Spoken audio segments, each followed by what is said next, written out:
Xitoy doiralari chet elda yashayotgan dam olishga chiqqan ma'murlarning uchurlarini to'plash ishlarining 2019-yil 31-iyul to'shqanligini bildirdi.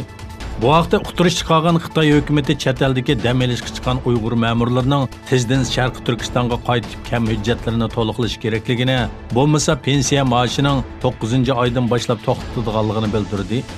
Yana bir tarafdan Fransiyada oilasi bilan yashayotgan Gulbahor xonimga 2016-yil pensiya maoshi haqida kam hujjatlar borligi va darhol Sharq Turkistonga qaytib to'liqlash kerakligi aytiladi. Lekin o qaytib borgandan keyin pasporti Xitoy soqchilari tomonidan musodir qilinadi va atalmish tarbiyalash markazlari nomidagi yig'ilish lagerlariga qamaladi. Shuning bilan birga yaqinda Qozog'istonda yashayotgan Sharq Turkistonlik pensiyaga chiqqan ma'murlarning maoshlarining to'xtatilganligi o'tirg'i chiqdi. Xitoyning ba'zi tor bekatlar orqali yanpon ishlatadigan Uyg'urlarga hujum qilganligi o'tirg'i chiqdi.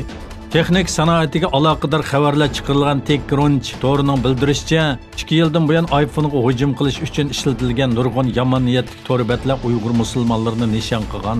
Manbalar bu to'r bekatlarning Sharqi Turkistonda Uyg'urlarni nishon qilib loyihalangan davlat qo'llagan hujumlarning bir partisi ekanligi bildirildi.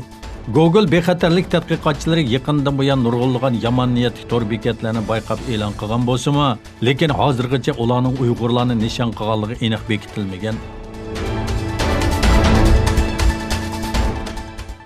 İsrail armiyasi Livandan İsrailga tankiga qarshi o'q etilganligi bildirildi. Liviya chegarasiga 4 kilometr keladigan joylardagi mudofialanish o'rinlarining ochilganligi va xalqqa uydan chiqmaslik haqida chaqiriq qilinganligi ma'lum. Livan bosh ministri Al-Hariri Hizbullah tashkiloti bilan Isroil orasida yuz berayotgan jiddiychilikning oldini olish uchun xalqaro jamiyatni aralashishga chaqirdi. O'zbekistonning mustaqillik kuni munosabati bilan mahbuslarga kechirim e'lon qilindi.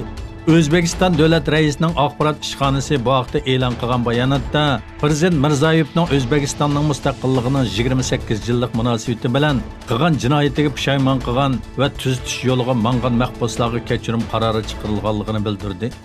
Qarornomaga asosan jami 65 mahbus kechirim qilingan bo'lib, 13 kishi shartlik holda jami 30 nafar mahbus qo'yib berilgan. Onundan başqa 20 mahbusning jazosi yengiltilgan.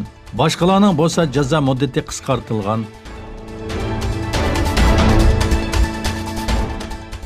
Xitoyning zo'ravonlik siyosatini tanqid qilgan Germaniya FDP partiyasidan bo'lgan parlament a'zosi Orlich Hong Kongda bir davlat ikki xil tuzumning oqmaganligi va Tayvan masalasida qayta o'ylanish kerakligini aytdi.